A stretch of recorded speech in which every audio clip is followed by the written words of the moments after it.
Bonsoir et bonjour chers internautes, je m'appelle Frédéric Behoukayabou.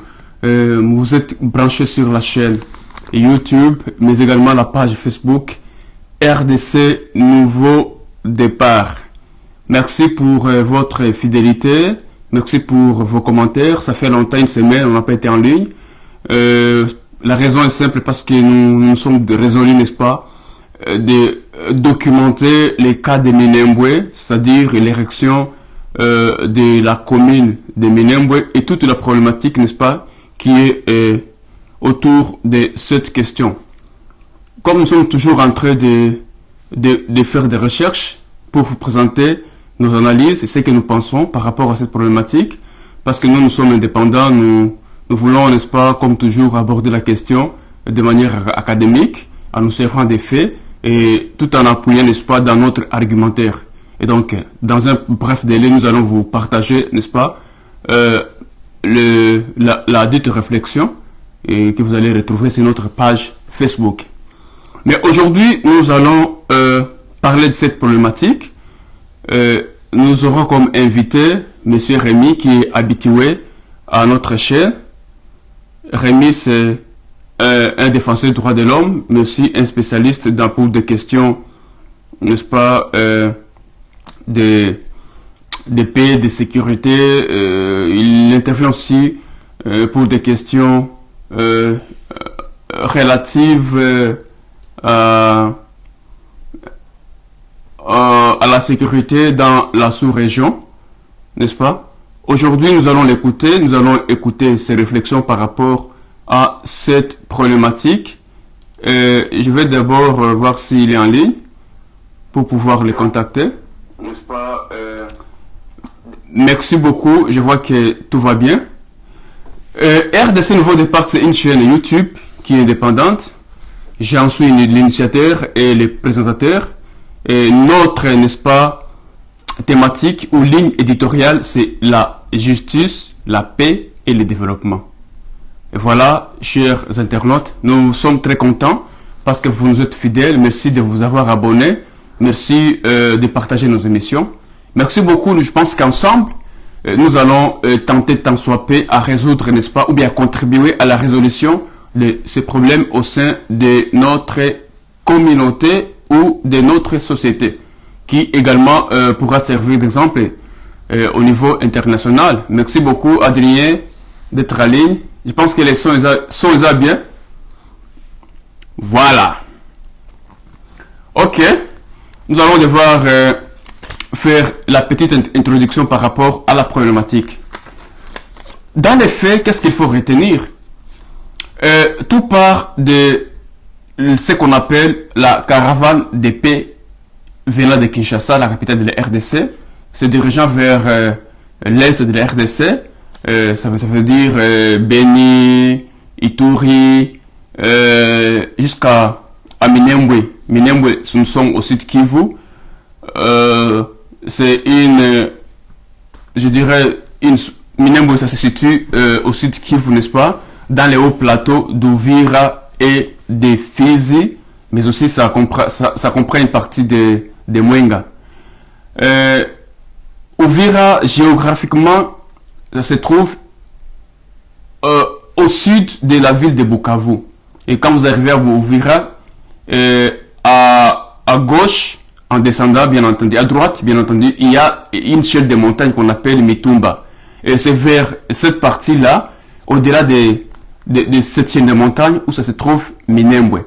Selon certaines estimations, Minembwe se trouve à 300 km de Kigali, du Rwanda, ou à 250 km de la Tanzanie, mais également à une estimation de 280 avec Bujumbura. Bujumbura, c'est une ville c'est la capitale du Burundi, qui est juste à côté d'Uvira Centre.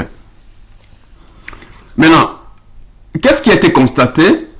Il avait été constaté que lors de cette cérémonie, ou bien la caravane de paix, constituée par plusieurs personnalités, notamment l'ambassadeur américain basé à Kinshasa, en RDC, il y avait aussi les ministres des Affaires, il y avait les ministres de la Défense, il y avait aussi plusieurs députés et sénateurs, mais également il y avait aussi la présence de M. Azarias, qui est le ministre de la décentralisation. Voilà, cette présence, cette ambiance, n'est-ce pas, avait conduit à l'installation du bourgmestre et de son adjoint de la commune de Minembwe. Cette information a fait couler beaucoup d'encre et de salive, que ce soit dans la classe politique, que ce soit au sein de la société civile, que ce soit, n'est-ce pas, merci Elvis, merci Adrien, merci, que ce soit au sein même de l'église, parce qu'il y a beaucoup de déclarations sur les réseaux sociaux et également beaucoup d'internautes, et chacun a abordé cette question de sa façon. Mais nous pensons que nous avons notre façon peut-être propre à l'aborder. C'est ce que nous allons, n'est-ce pas, vous révéler dans notre publication que nous allons faire, je pense que dans 2 ou 3 semaines. Merci beaucoup de nous suivre, Elvis. Merci de partager notre vidéo.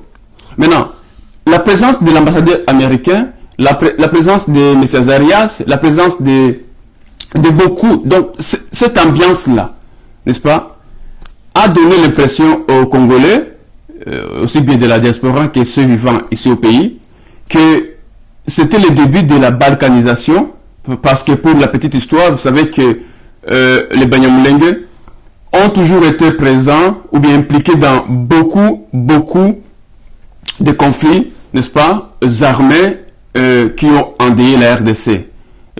Si nous pouvons commencer par un passé très proche, prenons 1996, lorsque les Zaïre étaient envahis par le Rwanda, le Burundi, l'Ouganda et d'autres pays, n'est-ce pas, sous le label de AFDEL, Alliance des Forces Démocratiques pour la Libération du Congo, mais également soutenu par les anglo-saxons, les États-Unis, le Canada, l'Australie,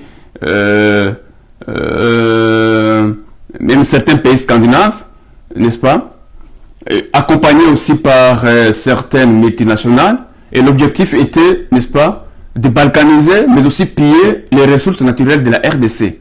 Et donc, il y a des documentations qui sont là, il y a des ouvrages qui ont été publiés dans ce sens-là. Vous pouvez, n'est-ce pas, vous documenter pour savoir quel était l'objectif et la mission, n'est-ce pas, de l'AFDEL. Et aussi, vous pouvez aussi lire la jurisprudence de la Cour pénale internationale, n'est-ce pas, sur l'affaire la RDC et RDC contre l'Ouganda, le Burundi et le Rwanda. Et à l'occasion de laquelle seul l'Ouganda a été condamné parce que ayant reconnu la compétence de la dite cour. Maintenant, bien que l'Ouganda était condamné comme une puissance occupante, n'est-ce pas, dans la sous-région d'Ituri, ou la province d'Ituri, mais vous pouvez comprendre que le RCD, qui était, n'est-ce pas, un mouvement militaire, politico-militaire, soutenu par les mêmes pays, notamment l'Ouganda et le Rwanda, et les MLC soutenus par les MLC soutenus par l'Ouganda, n'est-ce pas? C'était seulement les mêmes pays qui avaient agressé l'ex-Zaïre ou le Congo à l'époque. Et donc, il y a une autre documentation que vous pouvez trouver sur à rapport à cette question dans le livre intitulé Livre blanc, publié par les ministères des Affaires étrangères, je dirais le RDC à l'époque. Il y a la version de 1998 et la version de 2001. Et donc, ce sont des documents qui documentent, n'est-ce pas, des violations, des actes de pillage des ressources naturelles de la RDC et impliquant les Rwanda, l'Ouganda, le Burundi, les multinationales, n'est-ce pas, dans cette guerre.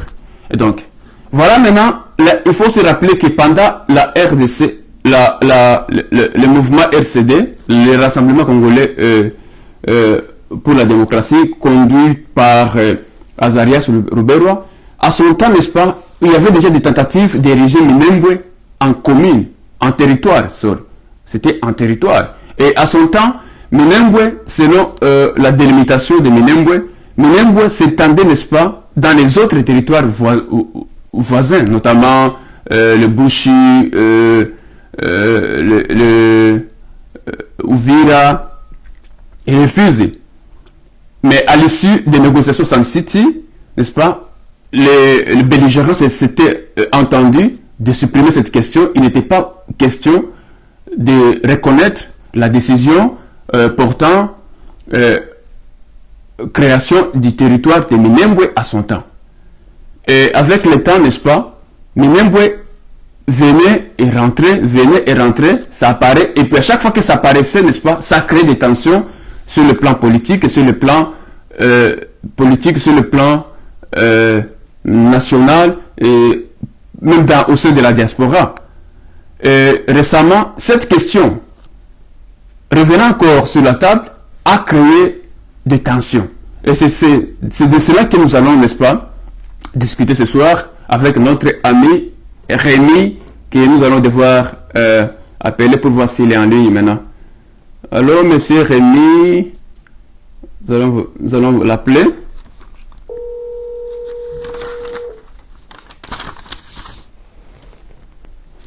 Nous allons voir appeler monsieur, notre intervenant, pour voir s'il est en ligne.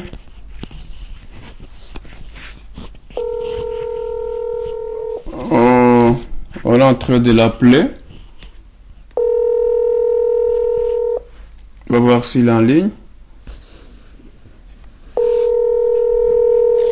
Nous pensons que notre émission s'inscrit dans le cadre éducatif. Bonsoir, monsieur Rémi. Allô? Bonsoir, c'est la RDC Nouveau Départ. Nous sommes en direct sur notre chaîne, comme convenu. Et nous sommes en train de parler de la problématique de la commune de Minembwe. Oh. Bonsoir. Bonsoir, cher ami, bonsoir à tous les auditeurs. Merci beaucoup. Est-ce que vous pouvez vous présenter brièvement, bien que vous le faites souvent chaque fois que vous intervenez à nos émissions? D'accord, merci beaucoup. Et pour ceux-là qui ne le savent pas, je m'appelle Rémi Kassindi. Et je suis directeur du Centre de recherche et d'études stratégiques en Afrique centrale. Oui. Je suis également l'un des initiateurs du collectif Amkakongo, qui est un regroupement des mouvements citoyens en province du Sud Kivu. Au même moment, c'est-à-dire que je suis activiste pro-démocratie et acteur de la société civile au Sud Kivu. D'accord, merci beaucoup pour cette présentation. Nous avons, ok, comme nous sommes en train de parler de la problématique du dossier Minembwe, l'érection de Minembwe en commune, que pensez-vous que ce qui pourrait être, n'est-ce pas, la solution à ces problèmes? Ça veut dire les conflits interethniques dans cette partie du pays. Merci beaucoup, cher journaliste. Je voulais tout d'abord dire grand merci à tous les auditeurs qui nous suivent en ce moment. Et je voulais également transmettre mes salutations les plus sincères aux médias que vous avez l'honneur de diriger. Merci beaucoup. Et je voulais également dire qu'il y a un problème au niveau de Minembwe qui doit être contextualisé. Il y a autant d'événements, autant d'histoires, autant de choses sur lesquelles nous devons nous focaliser. Mais je voulais revenir sur la situation telle qu'elle se présente. Comme vous le savez, Minembwe est situé dans le territoire de Fizi. Et quand je parle du territoire de Fizi, vous prenez la route qui mène vers Fizi territoire. Et là, il y a entre Fizi territoire et Minembwe centre, j'imagine qu'il y a autour de 180 km. Oui. Donc Minembwe, c'est à l'héros plateau de Fizi. Oui. Et donc, Minembwe, c'est un endroit tout d'abord très stratégique parce que quand vous êtes à Minembwe, Minembwe est dans l'héros plateau Oui. Un endroit très très stratégique.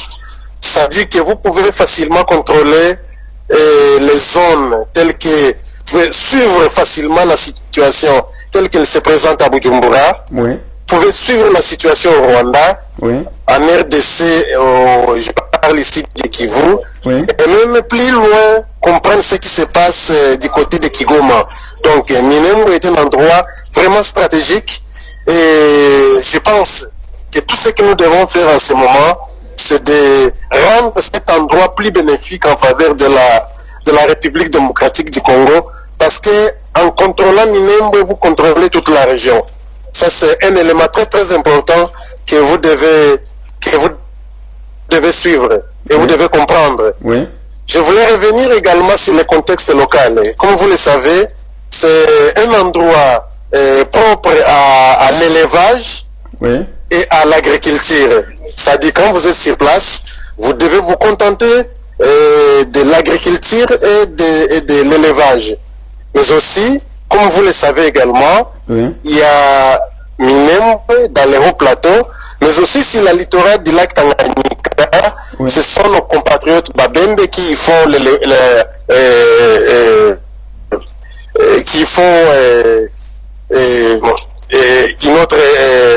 une autre activité. Et là, je parle directement de la pêche et de la pêche.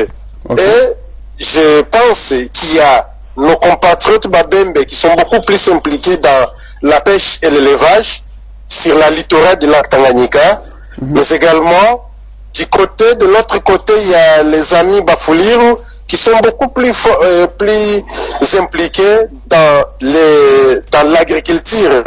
Vraiment, il y a une très forte production de l'agriculture du côté d'Ovira, du territoire d'Ovira, chez les Bafuliru bien sûr. Oui. Mais il faut aussi ajouter que de l'autre côté, il y a les Banyamulenge qui sont un peu plus dans les hauts plateaux et qui sont spécialisés dans l'élevage. Voilà comment je peux contextualiser Minembwe par rapport à tout ce qui se passe. Et si vous êtes au centre de Minembwe, il y a plusieurs communautés qui vivent au centre de Minembwe, dont les Bashi, les Banyindu, les Barega, les Babembe, y compris les Banyamulenge qui sont au moins plus nombreux. C'est-à-dire que c'est eux qui font la majorité là-bas. Mais il faut aussi noter qu'avec tout ce que nous avons comme conflit, il y a plusieurs d'entre ces communautés qui ont décidé de quitter le centre de Minembwe et qui ont laissé cet endroit à la seule communauté Bashi qui fait, et comme vous le savez, les Bashi font le commerce, c'est-à-dire que c'est eux qui essaient de suivre l'économie au niveau de Minembwe centre, mais aussi il y a d'autres qui sont les Babembe ont décidé de se replier du côté de Fizi Centre et d'autres territoires. C'est une stratégie qui est la leur. Voilà comment je peux contextualiser Minembwe. Et donc, la meilleure solution, c'est que le gouvernement comprenne que Minembwe, c'est un endroit vraiment stratégique, on a besoin de cet endroit, mais aussi comprendre l'importance de toute la zone. Je vois la zone Fizi, mais aussi Uvira, dans le développement intégral de la RDC. D'accord. Merci pour cette présentation contextuelle de Minembwe ou de la commune de Minembwe, parce que jusque-là, jusqu'à preuve du contraire, c'est une commune qui a déjà été érigée. Maintenant, pensez-vous que l'érection de Minembwe en commune était-elle une solution à la crise intercommunautaire dans la sous-région? Oui, merci également. Je dois noter que Minembwe, c'est aussi en fait, il y a beaucoup d'avis par rapport à la question que vous venez de poser, mais il faut noter que l'érection de Minembwe en commune, moi, je pense que c'était une manière de regrouper ou de ramener la population pour les regrouper en agglomération. C'était ça la vision, selon ce que nous avons suivi lorsqu'on veut ériger la commune rurale, oui. C'était pour qu'il y ait ce regroupement ou cette agglomération qui doit aider la population à vivre ensemble et peut-être à travailler ensemble. C'était ça, c'est du point de vue socio-économique. Être ensemble, travailler ensemble, ça développer l'économie locale ensemble. Et à partir de là, il y aurait quand même une solution qui pouvait être trouvée du point de vue socio-économique. Donc, sur les points social et économique, ériger Minembwe en commune était très important. Je parle bien du point de vue socio-économique. Sur le plan politique, ériger Minembwe, sur le plan stratégique d'abord, ériger Minembwe est très très important.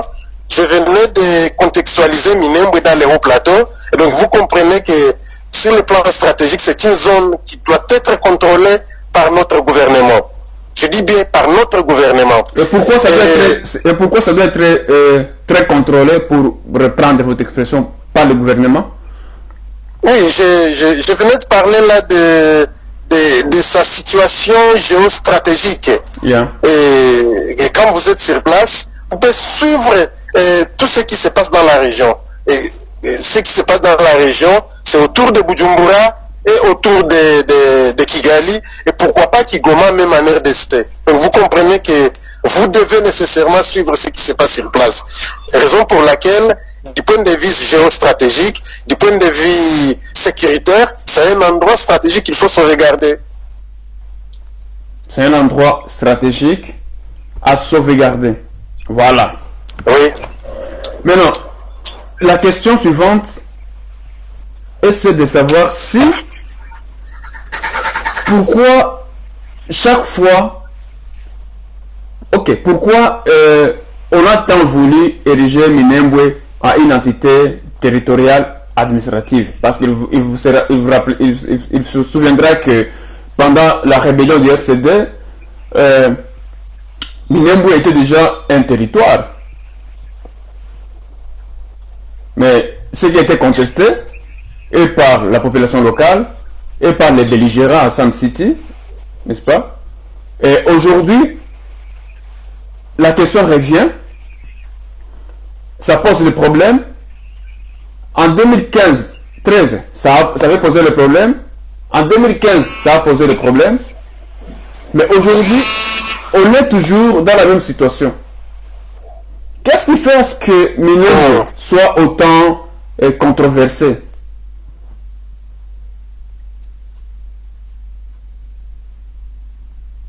Allô? Allô? Allô? Oh, il y a un problème de connexion de son côté. Allô?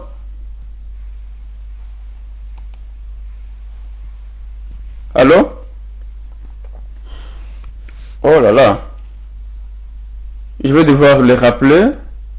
Je vais devoir les rappeler. Je vais devoir les rappeler. Je vais voir.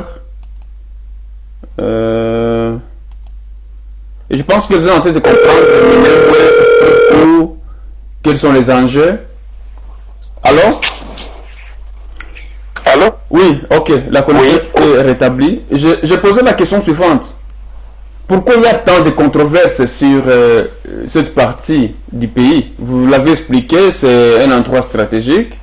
Mais aussi, je me pose la question, pourquoi on tient autant, n'est-ce pas, à ce que ça devienne une entité décentralisée, autonome? Oui, c'est une question très très importante. Et comme vous le savez, c'est pas seulement Minembwe qui a été sollicité ou qui a été érigé en ETD par le passé. Et vous rappellerez qu'il y avait le territoire de Bunyakiri qui a été greffé sur Kalehe, qui a été également érigé en territoire par le RCD ou Rassemblement Congolais pour la démocratie. Mais également, il y avait d'autres territoires, comme dans la ville de Bukavu, par exemple, il y avait la commune de Kacha, Oui. qui a été également érigée. Il y avait ensuite, je pense, la commune de Panzi, si je ne me trompe pas. Oui. Mais au moins, il y a eu plusieurs communes qui ont été sollicitées ou qui ont été créées ou érigées en ETD par le passé et par le Rassemblement congolais pour la démocratie. Ce qui cause problème pour Minembwe, c'est une situation que nous vivons du point de vue social.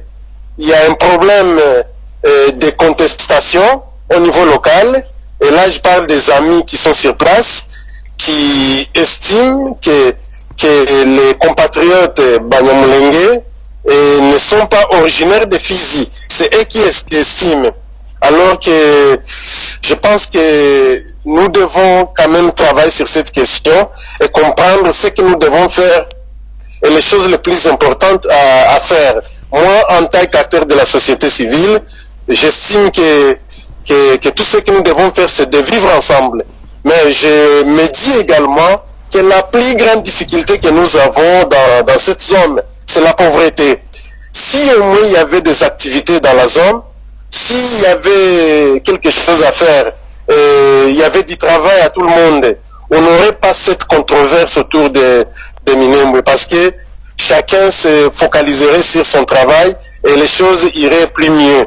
Je pense également que la situation telle qu'elle se présente, et je viens de parler tout à l'heure de la pauvreté, je me dis que si on avait des infrastructures, je pense que je vais y revenir par la suite, oui, qui relient toute la République, il y a certaines questions qui devaient aider et qui devaient pousser à ce qu'on cesse avec cette manière de voir les choses. Le fait que nous sommes concentrés,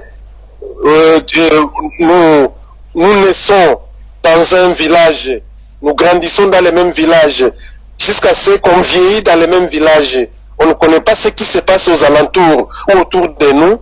Du coup, c'est aussi des petits problèmes que nous devons résoudre en tant que Congolais. Parce que nous risquons de créer une situation qui va nous amener vers d'autres événements que nous avons échappés par le passé. Vous savez, j'ai toujours évité ce qu'on appelle les frustrations, parce que les frustrations sont aussi des sources d'origine des conflits qui gangrènent notre sous-région. Nous devons éviter que certaines personnes se sentent frustrées et que demain après-demain, nous ayons d'autres histoires que nous allons gérer et oublier que nous devrions passer directement au développement intégral. D'accord. Merci beaucoup pour cette observation, également pour cette analyse. Je poursuis avec la question suivante. Pourquoi y a-t-il autant de contradictions entre le président de la République et le ministre en charge des questions de la décentralisation, M. Azarias? L'un dit ceci, il dit que je ne savais pas. L'autre dit que la question était discutée au sein du Conseil des ministres. Que pensez-vous de ces deux positions? Qui a tort, qui a raison? Oui, je n'aimerais pas me focaliser sur qui a tort et qui n'a pas tort. Mm-hmm. Mais tout ce que je dois dire par rapport à cette question, c'est de savoir que ce sont deux membres du gouvernement, c'est-à-dire le chef de l'État qui est président de la République, garant de l'unité nationale, mais aussi un autre membre du gouvernement qui a aussi un grand travail à faire. C'est-à-dire, quand le chef de l'État dit quelque chose, vous comprenez avec moi que c'est toute une institution qui se prononce. C'est quelque chose que je voulais dire dans ce sens. Mais également, si le ministre de la décentralisation a trouvé mieux, il y a la controverse autour du message transmis par le ministre de la décentralisation, mais aussi l'autre ministre, le chef de l'État. Le chef de l'État a parlé comme chef de l'État. Donc, il n'avait que ça devant une situation qui se présenter au niveau national avec tout ce que nous avons vécu, des difficultés que cette question essaie de poser. Tout ce qu'il devait faire, c'est de décliner et démontrer à la population congolaise qu'il doit suivre cette question de près, raison pour laquelle il a même créé cette commission originaire.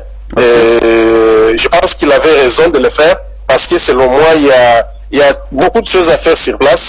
Et je me dis que la controverse entre les deux personnalités est fondée et c'est normal. C'est normal. D'accord. Que des contradictions entre le président de la République et le ministre en charge de la décentralisation, M. Azarias, donc c'est normal. Je poursuis. Oui, c'est normal. Est-ce que vraiment c'était nécessaire que l'ambassadeur américain soit présent? Bon, je pense, je n'ai jamais eu une confirmation, à part beaucoup de choses qui sont dites. Une confirmation qui prouve que l'ambassadeur américain était sur place les jours même de l'érection ou de l'installation de la commune. Je pense qu'il était dans la zone, dans le cadre de ses activités de routine, et lui-même l'a dit, qu'il ne savait pas que cette question allait créer autant d'histoires. Et je pense que sa présence n'a jamais été confirmée les jours de l'installation du bourgmestre. Et je me dis que c'est une question également qui doit être résolue sur le point, au niveau diplomatique, parce que il y a des échanges entre nos États qui doivent être discutés. Et je me dis que tout ce qui allait se faire, c'est d'interpeller ce qu'est notre ministère des Affaires étrangères, appelle l'ambassadeur pour lui poser cette question. En ce que je sais, et en ce moment, je n'ai pas vu une autorité au niveau national comme le ministère des Affaires étrangères qui a interpellé l'ambassadeur ou qui a écrit officiellement au ministère des Affaires étrangères aux États-Unis. Donc comprenez qu'il y a autant de questions qui doivent être posées à un autre niveau. D'accord. Est-ce que, selon vous, pensez-vous que Minembwe était un chef-lieu du territoire? Et si oui, quel est ce territoire-là? J'ai pas bien compris la question. Pensez-vous que Minembwe, qui vient d'être érigé en commune, pensez-vous que c'était d'abord le chef-lieu? Si oui, de quel territoire? Non, je ne pense pas que c'était... je pense que c'était une entité qui était connue depuis longtemps, une zone rurale qui était très connue, qui du point de vue élevage est très très connue, et même du point de vue démographique, c'est un endroit qui est très très connu. Je n'ai jamais pensé que Minembwe appartient à le chef-lieu d'un territoire. Il n'y a qu'un seul territoire au niveau de Fizi, ça s'appelle territoire de Fizi, avec comme chef-lieu Fizi Centre. Fizi Centre, c'est entre 10 et 20 km de Baraka. Et autour de 180 km de Minembwe Centre. D'accord. Est-ce que pensez-vous que à Minembwe, nous pouvons, n'est-ce pas, trouver une agglomération ayant une population d'au moins 20 000 habitants? Je n'ai pas des informations vraiment actualisées dans ce sens, mais au moins, je sais qu'à un certain moment, moi j'ai travaillé sur place. Il y avait engouement, il y avait autant de personnes qui quittaient les milieux ruraux, quand je parle des milieux ruraux de Minembwe, vers Mikenge, partout là, vers Miki, qui voulaient s'installer sur place. Je vois le mouvement de population entre d'autres territoires au niveau de la RDC qui venaient sur place pour venir acheter les vaches, par exemple, sachant que Minembwe est un endroit où on a vraiment focalisé dans les domaines de l'élevage. Et je pense que cela a dit pousser à plusieurs de nos compatriotes à se trouver une place au niveau de Minembwe Centre. Et c'est à partir de là qu'il y avait déjà une montée, si je peux le dire ainsi, des mouvements de population au niveau de Minembwe Centre. Donc c'est un endroit qui était en train de prendre de l'ampleur. D'accord. Et ça, vos observations peuvent être situées à quelle période? En 2009, 2008, 2019, 2018, 2017, 2010? La dernière fois que j'ai été à Minembwe, c'était en 2000, je pense, 13 ou 14. De 2015. 2015. Okay. J'étais là pour une recherche, donc voilà, c'était une observation que j'ai faite. Ok. D'ailleurs, raison pour laquelle, quand vous êtes sur place, vous avez même l'hôpital général de référence de Minembwe. Oui. Il faut donc qu'il y a au moins une agglomération. Si le gouvernement avait décidé d'y ériger l'hôpital général encore, donc c'est une preuve qu'il y avait au moins beaucoup de gens sur place. Parce que quelles sont les conditions qui poussent le gouvernement à installer des hôpitaux de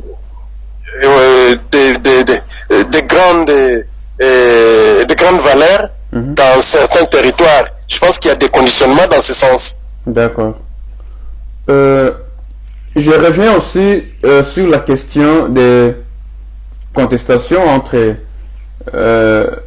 les élus du Sud Kivu et les ministres en charge de la décentralisation, mais aussi également le Premier ministre, les décrets ayant érigé Minembwe en territoire, en commune, oui.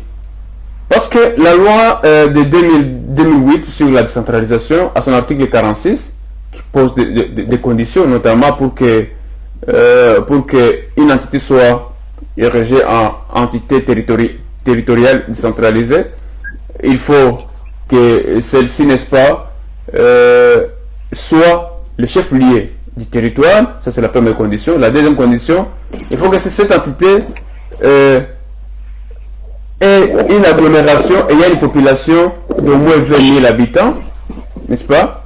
Mais aussi, il existe aussi une autre condition de forme selon laquelle il faut qu'il y ait l'avis favorable des députés provinciaux.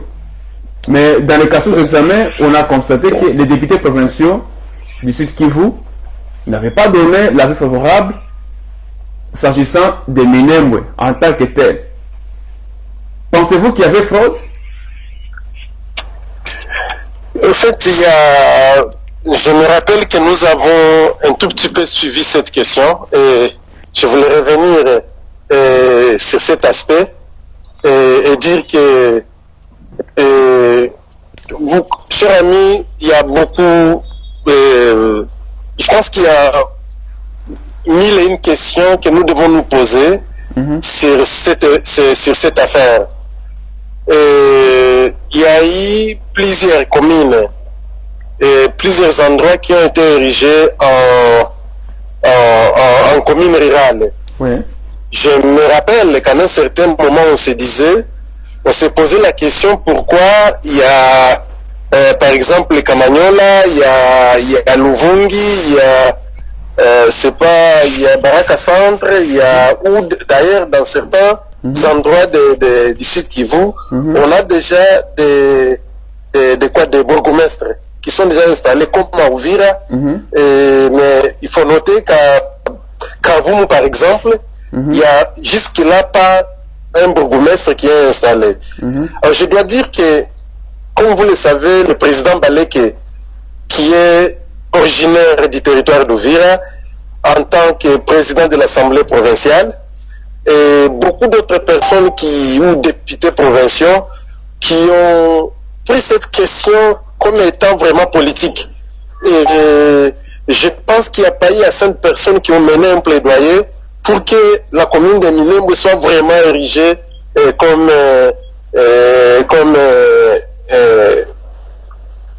comme commune. Je pense qu'il n'y en a pas eu ces personnes qui ont osé qui ont osé poser cette question. Et je me dis que s'il y a quelqu'un qui a osé poser la question en soi au niveau de l'Assemblée provinciale du Sud Kivu, c'est vraiment que c'était une question qui a fait débat du point de vue les amis qui sont sur place et d'autres personnes qui ne veulent jamais voir cet endroit être érigé en commune. Donc, je pense qu'il n'y a pas eu quelqu'un qui a mené un plaidoyer pour que cet endroit soit vraiment reconnu officiellement. Pensez-vous que c'est un problème de plaidoyer ou bien c'est un problème de respect des règles procédurales en la matière? Je pense que c'est un problème de plaidoyer, un problème politique. Un problème politique. Est-ce qu'il faudrait qu'il y ait au préalable une enquête du genre du recensement de la population dans cette partie pour savoir si réellement il y a on peut y trouver une telle agglomération telle qu'est exigée par la loi? Pensez-vous que c'était un préalable? Je pense que c'est très important que ces débats, qu'on dépassionne ces débats et que l'on prenne cette question avec prudence. Et je me dis que si l'on veut retravailler comme le chef de l'État l'a dit, parce qu'il a parlé de la commission d'experts, de cette commission d'experts qui doit se diriger à Minembwe et travailler avec les habitants et travailler sur place sur cette question. Je me dis que même le chef de l'État doit être prudent par rapport à cette question, parce que je me rappelle qu'en 1993, il y avait une autre commission qui a été créée par les HCRPT, le Haut Conseil de la République Parlement de Transition. C'était avec à l'époque de Mobutu. Et là, je parle de la commission Vangu. Oui. La commission Vangu Mambweni. Qui était une commission qui s'est dirigée sur place encore une fois. Et les résultats tels que publiés par cette commission n'ont jamais été mis à la disposition du public. Pourquoi? Parce que lorsqu'ils sont revenus, il y a eu plusieurs personnes qui se sont senties frustrées par rapport au rapport, mais aussi au résultat de ce qu'ils ont mené comme démarche. Et c'est là l'origine même de l'AFDL. Ok, donc c'est l'une des raisons. Oui, voilà, on doit réfléchir par rapport à toutes ces questions. Parce que ceux-là qui étaient ici à Kinshasa, les Rokabuba et les autres là, qui se sont sentis menacés par le résultat de cette commission Vangu, qui était sur place en 1993, ont été tous derrière l'AFDL pour dire voilà, nous comprenons que notre nationalité, telle que nous l'avons réussi par le passé, est menacée par d'autres compatriotes. Ils étaient obligés de faire la guerre. Et raison pour laquelle on a eu l'AFDL, et on a eu Sun City, on a eu tout ce qui s'est passé, et tout ce que nous sommes en train de suivre à l'est du pays aujourd'hui. Et donc, nous devons être très prudents par rapport à cette affaire. Moi, personnellement, j'aurais voulu que les chefs de l'État comprennent qu'il y a beaucoup de questions qui doivent être posées. Il faut que les chefs de l'État essaient de relire, par exemple, le rapport Vangu, comprendre qu'est-ce qui s'était passé, que cette commission qu'il va mettre sur pied se réfère également à ce que la commission Vangu avait réussi comme résultat, et quelle a été la suite du rapport ou les résultats du rapport de la commission Vangu. Ça va aider le pays à capitaliser ce que nous avons réussi avec cette commission Vangu, parce que c'est l'argent de la République qui a été utilisé. Et moi, je dois noter que par la suite, il y a eu le résultat du rapport de la commission Vangu qui n'ont jamais été mis en application. Mais pourquoi pourquoi ne pas aussi recourir aux archives, n'est-ce pas, de l'Assemblée nationale? Parce que je me souviens, cette question avait aussi fait couler beaucoup d'encre de salive, même au niveau du Parlement. Et à cette occasion, les députés nationaux avaient, par une question d'interpellation, n'est-ce pas, fait venir ou interpeller, pour ne pas faire la tautologie, le ministre à l'époque de l'Intérieur, monsieur le général Denis Kanumbi, c'était, non, Denis Kaloume, oui, qui était venu expliquer sur base de données, en faisant une projection au sein de l'Assemblée nationale, pourquoi il avait expliqué pourquoi il n'avait pas retenu Minembwe comme territoire à cette époque. Pourquoi ne pas vraiment recourir aux mêmes archives pour tenter de résoudre cette question une fois pour toutes? Parce que ça pose un problème, parce qu'on dit que les Banyamulenge n'ont pas de terre. Et dans la conception populaire, le territoire ou la commune, c'est avant tout une question de terre. Et selon le passé, selon le climat de méfiance qu'il y a toujours entre les communautés, je l'ai souligné, n'est-ce pas, dans l'introduction de cette émission, et connaissant que les Banyamulenge ont toujours été impliqués dans plusieurs conflits armés, et surtout au premier plan, des conflits armés qui ont endeuillé la RDC, les autres communautés estiment que leur accorder la commune, selon leur attendement, ça serait le début, n'est-ce pas, de la balkanisation. Et n'oubliez pas, je ne sais pas si vous l'avez lu, il y a un journal belge, je ne sais pas si c'est la presse RTBF, qui désormais nomme Minembwe comme une enclave. Ne voyez-vous pas qu'il y aurait un danger? Et c'est ce que, ne voyez-vous pas que la crainte des autres communautés, de la population, est-elle fondée par rapport à ça?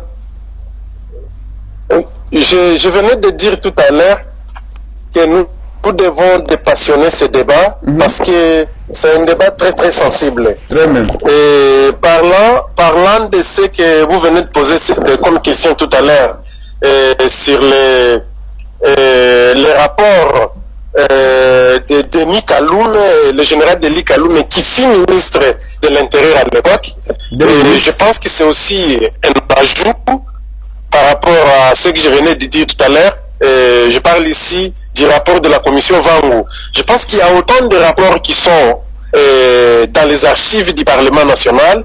Il y a aussi autant de questions. On a des experts congolais. Il y a des engins de renseignement connus ici en RDC. Les anciens REDOC du Sud Kivu, les anciens REDOCA qui sont à Ouvira. Pourquoi ne pas penser à ces gens pour que ces personnes nous aident à édifier la masse? Si on voit nos services de renseignement qui ont beaucoup d'informations par rapport à cette question, moi je pense que c'est par là que nous devons commencer à travailler. Il faut comprendre quel serait l'impact d'une décision non mûrie, je dis bien d'une décision non mûrie par rapport à cette question. Ce que nous ne voulons pas, c'est que nous ayons des gens qui sont déjà préétablis au niveau de la RDC et qui vont se sentir marginalisés par la suite et créer d'autres événements. Moi, personnellement, je suis sud-kivusien, je vis à Bukavu, je n'aimerais plus prendre la route de colline avec mes valises parce qu'il y a quelqu'un qui veut solliciter ou qui veut se défendre. J'aurais voulu que nous travaillions sur d'autres mécanismes internes pour qu'on ait des solutions durables par rapport à ce genre de questions. C'est ce que moi je veux. Ou je n'aimerais pas que je vois mes compatriotes militaires FARDC qui vont mourir encore une fois à Minembwe parce que nous n'avons pas eu le temps de travailler sur cette question. Nous devons nous mettre ensemble comme Congolais, utiliser les ressources que nous avons. Nous avons des ressources humaines qui ont travaillé sur cette question et qui peuvent nous édifier par rapport à tout ça. Je me dis également, nous mettre ensemble comme Congolais, qui a utilisé les ressources comme ceux des deux commissions-là dont je viens de parler, qui existent et qui peuvent également nous édifier. Je pense que nous devons tout faire pour faire plaisir aux communautés locales, mais aussi faire plaisir à toute personne qui veut voir la paix s'instaurer au niveau de la région. Je pense également que il y a des solutions. Et moi, personnellement, je suis en train de penser, je pense que je l'avais dit la fois dernière, lors d'une autre émission que nous avons animée, j'avais noté ceci. Et je l'ai dit au début de cette émission, c'est la pauvreté qui est derrière tout ce qui se passe. Si on avait des infrastructures, un Congolais qui quitte Kinshasa, qui va à Bukavu, qui passe par Fizi, qui passe par les Katanga, qui passe une nuit à Minembwe, qui passe une nuit à Massissi, parce qu'il y a une route qui l'aide à faire son travail, il y a une route qui l'aide à faire des mouvements par-ci, par-là. Je pense que ce genre de débat n'existerait pas dans ces pays, parce que il y aurait d'autres compatriotes qui se décideraient d'aller s'installer à Minembwe et y vivre aisément. Mais comme nous, on n'a pas de route, on dit, je pense même que c'est là qui cherchent la balkanisation de ces pays autour d'autres personnes, doivent d'abord réfléchir sur la qualité des infrastructures que nous avons pour comprendre que un pays qui n'a pas de route, c'est un pays semi-balkanisé. Et nous ne devons pas nous cacher certaines choses. On vit une semi-balkanisation du fait que, vous ne pouvez pas quitter Kinshasa jusqu'à Goma, jusqu'à Bukavu, parce qu'il n'y a pas de route. Il y aurait des richesses qui allaient être créées, il y aurait, si je peux le dire, il y aurait mélange, excusez-moi le terme, de la population, parce que il y a même les compatriotes Banyamulenge qui allaient se marier à d'autres communautés, et même d'autres communautés qui marieraient les filles Banyamulenge. Et toutes ces histoires doivent disparaître. Moi, je ne vois pas pourquoi en faire un débat. J'ai vu les autres immigrés dans d'autres pays développer le pays aux États-Unis. Les États-Unis est développé par les immigrés. Il y a d'autres pays comme l'Angola. En Angola, il y a même les Baswahili. Il y a les Baswahili. Moi, je suis Mousswahili. Je sais que quand je suis dans certains coins de l'Angola, je peux facilement parler Swahili. J'ai vu des personnes qui sont des immigrés qui font la police en Angola. Il y a autant de Congolais qui sont des immigrés qui sont en Angola, qui sont policiers. Et pourquoi pas chez nous? On doit dépassionner, on va réfléchir. Nous devons réfléchir sur la création de richesses. Et comment y parvenir? C'est créer les conditions. Et parmi ces conditions, c'est ouvrir nos voies et nos infrastructures à tous les Congolais. Cela nous manque. Du coup, on passe tout notre temps en train de parler des histoires qui ne tiennent pas debout. Moi, je suis parmi ceux-là qui estiment qu'avec des infrastructures, avec des infrastructures, on aura la paix, on aura le développement et on va aider ces pays à avancer. Merci beaucoup pour votre contribution. Nous sommes presque à la fin de notre émission. Et nous rappelons à nos chers téléspectateurs que cette émission, ou bien ce sujet sera traité en 3 parties. Nous allons voir si ça peut prendre 4. Chaque partie, n'est-ce pas, a ses interventions. Si vous voulez comprendre l'intégralité des interventions, il faut avoir suivi, n'est-ce pas, les 3 ou les 4 parties. Si vous arrêtez à l'une d'elles, vous ne comprendrez absolument rien. Merci beaucoup. Quel est votre mot de la fin? Le mot de la fin, c'est d'appeler à l'unité nationale. Le mot de la fin, c'est d'appeler nos autorités à réfléchir infrastructure. Et à réfléchir infrastructure, à réfléchir développement et à lutter contre la pauvreté. Le mot de la fin, c'est de voir toutes les communautés vivre ensemble et développer ces pays dans une unité que nous voulons. Le mot de la fin, c'est de réfléchir sur des questions qui doivent faire débat et pas des questions qui doivent nous diviser. Parce qu'il suffit que je suive tout ce qui se passe dans les médias ici. Je me dis des fois que des fois nous on est déconnectés de la vérité. Il y a certaines vérités que nous ne connaissons pas. Et du coup on fait des choses c'est pas, en fait, c'est pas comment le dire, mais on se crée une sorte de division au sein de nos communautés. Et personnellement, je me dis que c'est imprudent d'évoluer dans ce sens. Et donc, c'est ce que je vais dire. Demander aux autorités de trouver une solution une solution durable. Et avec cette solution, on aura la paix et on aura le développement que je considère comme étant intégral. Et pensons également à ces communautés qui vivent dans la zone, parce que je vois la pauvreté à Fizi, alors qu'ils ont une terre arable qui peut nourrir même toute la République démocratique du Congo. Pourquoi aller exporter de la farine en Namibie, c'est pas dans d'autres pays, alors que nous avons des terres qui peuvent nous produire tout ça. Si ces communautés sont unies, si ces communautés travaillent ensemble, on ne va pas perdre notre temps. Je voulais également lancer un appel aux humanitaires de cesser de nous amener des distributions de verres et de quoi, pour montrer que voilà, avec ça, on doit faire la cohésion. La cohésion, c'est fait par le développement des infrastructures, la cohésion, c'est fait par le développement des activités durables, les commerces que nous devons faire ensemble.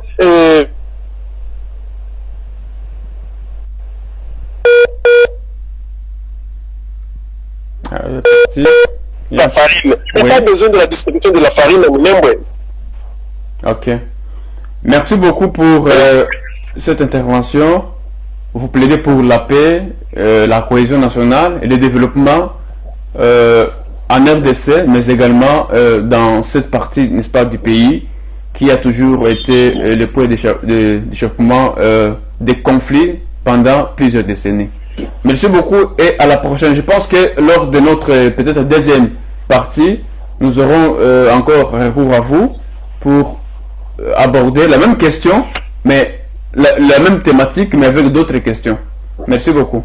Ouais, merci également. Merci. Voilà, chers amis, vous venez de suivre les interventions, le point de vue de notre compatriote, M. Rémi. Il souligne qu'il y a un problème d'abord de sous-développement, il y a un problème de pauvreté, il y a un problème de, je dirais, sous-développement, pauvreté. Il faut que les choses changent, il faut exploiter cette partie de la République qui peut, n'est-ce pas, nourrir non seulement toute la RDC, mais aussi la sous-région, parce qu'il y a des potentialités en termes démographiques, en termes d'agriculture, élevage, et donc nous pouvons faire de grandes choses à partir de Minembwe, à partir du sud Kivu, n'est-ce pas? Il se pose un problème. Et donc, nous pensons que cette question sera prise en considération au niveau du gouvernement. Il faut faire des recherches et documenter et savoir si l'érection de Minembwe en commune a respecté la procédure légale. Merci beaucoup de vous abonner, de partager notre émission. Si vous n'avez pas suivi la première émission ou bien la première partie, vous ne comprendrez jamais la deuxième et la troisième. Et donc, nous allons continuer avec les mêmes sujets, même avec des questions différentes, n'est-ce pas? Ceci sera notre façon, n'est-ce pas, de contribuer à la résolution de cette problématique. Merci beaucoup. Abonnez-vous sur notre chaîne RDC Nouveau Départ et partagez cette émission avec vos amis pour que l'ignorance, n'est-ce pas, puisse quitter dans nos têtes, pour que la paix règne, pour que la justice règne, pour que le développement soit en fait une réalité dans notre pays. Merci beaucoup. Appelez-moi Frédéric Kayabo.